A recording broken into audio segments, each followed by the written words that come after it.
desenvolvimento de sistemas, conceito. O computador é uma calculadora de propósito geral. Ele funciona hoje em dia por meio de circuitos eletrônicos miniaturizados e por onde ele recebe os dados de entrada, calcula e gera uma saída. É como ter várias chaves onde elas ligam, desligam, enviando sinais para o microprocessador. Pergunta besta. Meu nome disso aqui? Hã?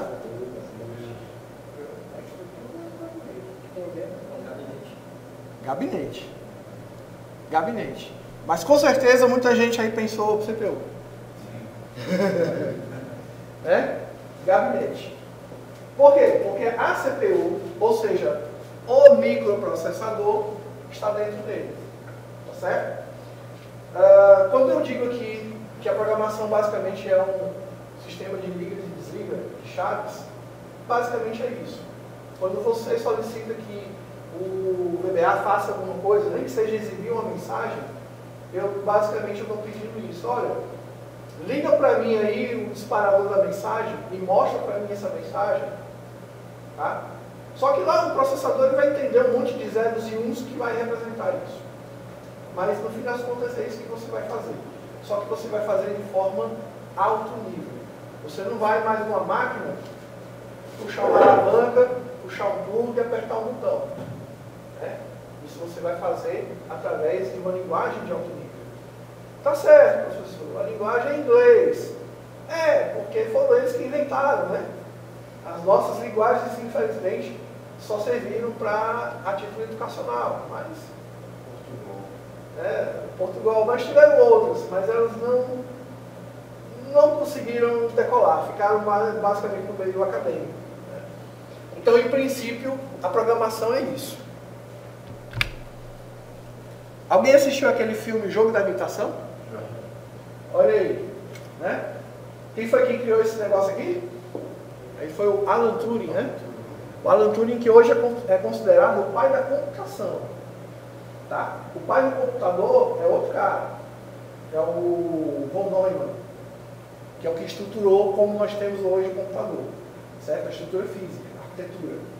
Mas o pai da computação é esse cara, que era um criptólogo, que foi chamado para poder resolver lá a maquinazinha da Enigma, né? Beleza. Como é que o cara fez? Todo mundo queria ir lá para a mesa, pegar a informação, tentar decifrar de forma matemática. Ele fez também de forma matemática. Só que ele deixou uma máquina fazer por ele. Isso aqui, sabe o que é? Isso é o VBA. Isso é automação daquela tarefa pesada. Tá certo? Enquanto todo mundo queria fazer com fórmulas na interface ali, esse cara, dá não. Dá para criar alguma coisa para pensar por mim, fazer um trabalho pesado. Já que eu vou ter que fazer o que a gente chama hoje de invasão de força bruta, porque ele já tentou fazer naquela época. Né? Então, essa máquina, o nome real chamada Bomb, né? Fazia. E esse aqui é um dos processadores mais rápidos que a gente tem, que é um Core i7, que é desse tamanho aqui. Eu já li em algum lugar que esse cara aqui é no mínimo 100 mil vezes mais rápido do que aquela máquina e do que a máquina do equipamento que estava na Apollo 11, que foi para a Lua, né? Ou seja, o nosso celular é mais rápido do que aquela máquina. Tá certo? Nem que seja aquele celularzinho da China, aqueles MK7580, né? Para quem não tem um Snapdragon, né? Isaac, vem para nós. A programação é como nós definimos quais chaves serão ligadas ou desligadas. No início, era realmente feito por meio de chaves, plugs e alavancas, ligando ou desligando a parte do programa, que vai instruir o computador ao computador para fazer alguma coisa. Isso. Nós estamos instruindo o computador a fazer alguma coisa. Quando você escreve um código, seja ele o mais simples que seja, a gente está dizendo para ele executar uma tarefa, seja ela simples ou complexa. É isso. Eu estou mandando ele fazer alguma coisa por mim. Tá certo? E toda vez que você faz isso, você está, na verdade, por trás dos bastidores, simplesmente abrindo e fechando alguma coisa, para que ele possa executar. Tá certo? Então o programa que vocês vão fazer dentro do VBA, ele só não é um programa equivalente a um Java, por exemplo, né? Um Java não, a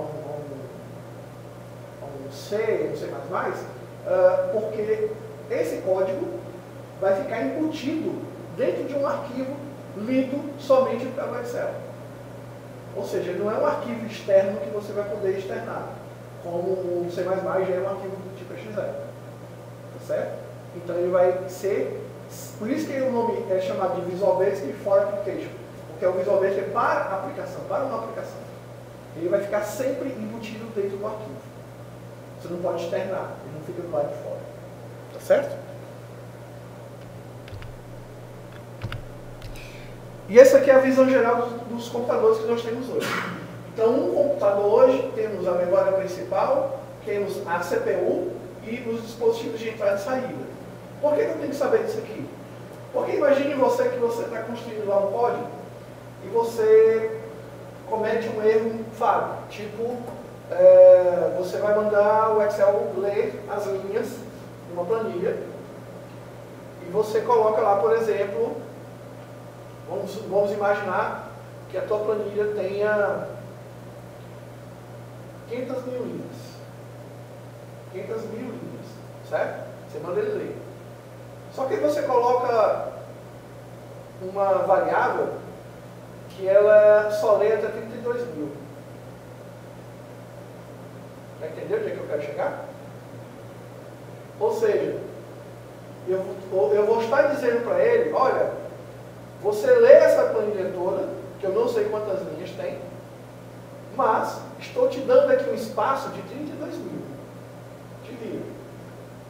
Vai chegar um momento em que ele vai executar e vai soltar uma mensagem na tela.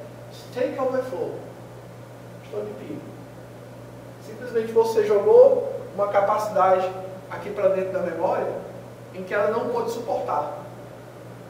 Tá certo? Com muita sorte você vai travar só o Excel. Tá? Com muita sorte, você trava só o Excel. Aí você fecha o Excel e faz tudo de novo. Tá certo? Isso é para ser do mais simples. Porque você pode causar complicações, tipo de você. Outra coisa besta é você criar um loop infinito porque você esqueceu de colocar um stop. Aí ele vai rodar e você fica doido pensando por que esse bicho não terminou ainda. E ele está lá, trabalhando. Tá certo? E quando ele trabalha demais, tem um cara dentro do sistema operacional chamado escalonador de processo. Quem que disse aqui que está fazendo sistemas? Faz também? Está em que semestre? Terceiro? Então já viu sistemas operacionais. Está em que semestre? Estou no segundo. Segundo? Talvez tenha visto sistema operacional. Vi agora. Viu agora, né? Tem um cara chamado escalonador de processos. Esse cara é o responsável por pegar todos os processos que estão em execução, seja ele o Excel, o Word, o que você tiver lá rodando, ele que vai gerenciar e vai para a pilha da memória. Pergunta deixa, qual é o nome dessa memória principal? Então o escalonador de processos vai lá na memória RAM, né? E vai dizer o seguinte, olha, esse programa aqui, ele está executando um fluxo que está estourando o meu nível de processamento. Isso é anormal. Ou seja, ele controla, ele fica olhando o que cada aplicação está executando dentro da thread. E ele fica olhando lá e está vendo, mas que não está legal não. Quando ele mesmo não consegue finalizar o processo, na maioria das vezes ele faz o seguinte, quando ele não consegue finalizar o processo, ele vai mandar um alerta do sistema. No caso aqui, quem controla é um cara chamado kernel, certo? Ele vai receber aquela informação e ele vai ter que avisar o usuário. Só que às vezes ele não consegue avisar o usuário. Então a primeira coisa que ele vai fazer é chamado freeze, ou seja, congela a tela. E quando ele congela a tela, na maioria das vezes ele não congela só a aplicação. Ele congela tudo. Isso é só para dizer o que pode dar errado quando você faz alguma coisa que não sabe o que você está fazendo. Tá certo? Isso é só o por baixo. Então, essa memória principal, a gente tem que ter muito cuidado. O dispositivo de entrada e saída vai dar problema quando você trabalha em rede. Tá? Ou seja, você vai trafegar muita informação, às vezes desnecessária. Por que desnecessária? Porque às vezes você não precisa trafegar aquela informação toda. Tá? Você pode executar isso lá no servidor, por exemplo, quem tem acesso, no caso, tem acesso a pegar a informação direto do banco. Tu pode mandar ele executar diretamente as views lá e te trazer só o resultado. É mais leve do que executar do lado do cliente, pegando os dados, porque ele vai vir trazer tudo via rede, montar na tua memória, deixar disponível para a tua ferramenta fazer o processo de quebra. Então, fica complicado. Solução, ou você executa isso direto lá no servidor de banco de dados e te devolve só o que você precisa, tá? Ou você traz tudo para você, executa e devolve só o resultado. Das duas, mas ficar trabalhando no tráfego, ainda tem um detalhe.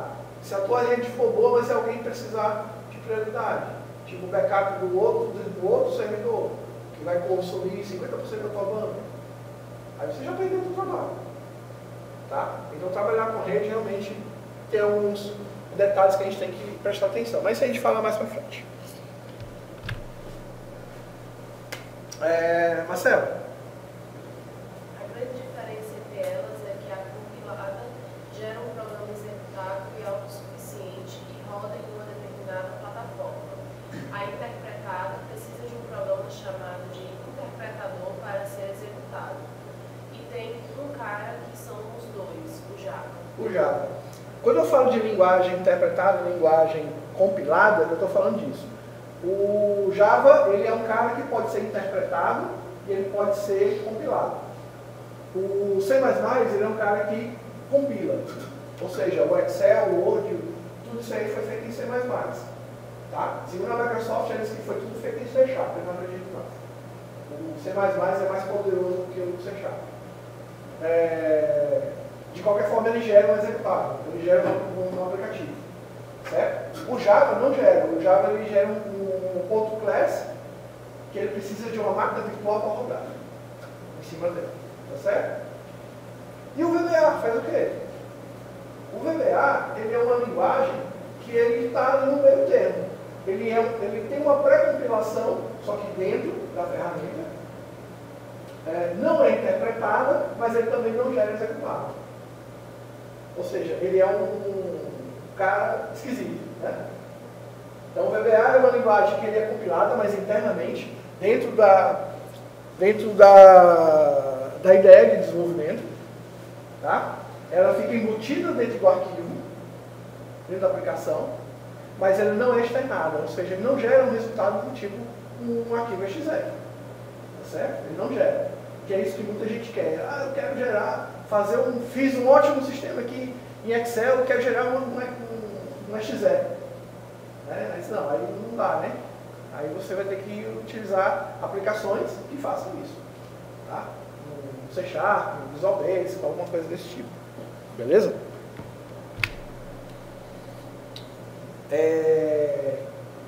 André, né? Correto. Que é uma linguagem de programação. Por meio da linguagem que podemos nos comunicarmos com o computador. Ele fala uma língua muito complicada chamada de linguagem de máquina ou binária. Por isso, os cientistas criaram linguagens mais próximas do homem para facilitar este trabalho. Isso aí, ó, é a coisa mais interessante do mundo. Eles conseguiram conversar com o computador através de uma linguagem que seria somente zeros e uns, só que até mesmo para os engenheiros daquela época era um negócio muito complexo. Então eles acabaram criando um sistema de palavras contraídas, né, chamada mnemônica, onde cada palavrinha dessa significasse uma ação, um conjunto de zeros e uns. Isso é a linguagem de máquina, hoje. Né? Molezinha aí, né? Essa linguagem aqui é conhecida como Assembly. Tá? É a linguagem ainda hoje utilizada na construção, por exemplo, de aplicações que vão dentro de microcontroladores. como aquele Arduino que eu mostrei. Tá? Por exemplo, carros hoje mais modernos que tem aquele computador de bordo, já com o navegador embutido, com um bocado de recurso, tem um microcontrolador gravado em assembly lá dentro. Tá certo? Agora imagine, para escrever Hello hoje, ele vai ter que fazer isso aqui, né? Ainda bem que a gente não usa isso aqui dentro do Excel, né? Mas é só para mostrar o quanto a linguagem evoluiu, tá? Quando a gente está falando de programação, basicamente a gente está falando de situações lógicas. O que é uma situação lógica? Uma situação em que você só tem uma saída. Ou você vai para a direita ou você vai para a esquerda. Ah, mas tem um meio. Não, o meio não é uma solução. Você tem uma saída para a direita ou você tem uma saída para a esquerda. Se você tivesse o meio como solução, então você teria 3 soluções. Só que ou você teria direita meio, ou você teria o meio e a esquerda. À vontade. Esquerda, direita. Mas o que eu quero dizer é assim, você vai ter sempre 2 opções. Você nunca tem mais do que 2 opções. Mesmo que você tenha múltiplas opções, você só vai poder escolher ela por meio de seleção. Essas 2, ou essas 2, ou essas 2. Então, basicamente é isso. Eu só preciso saber se alguma coisa é verdadeira ou falsa. Tá? Para poder fazer essa representação, eu preciso armazenar esses valores. Para depois eu testar. Ou para depois saber se aquilo ali está correto ou está errado, se funciona ou não. Para poder fazer isso, eu armazeno em um cara chamado variável e um outro cara chamado constante. Simplificadamente, qual é a diferença? A variável, ela é mutável, ou seja, o tempo todo eu vou estar alterando o conteúdo dela. Tá certo? Sempre vai estar mudando. Ou ela vai estar cheia, ou ela vai estar vazia. Mas vai ter um cara que eu posso precisar manter o conteúdo dela constante. Sempre. Toda vez que eu carregar minha aplicação, aquele valor tem que aparecer. Exemplo.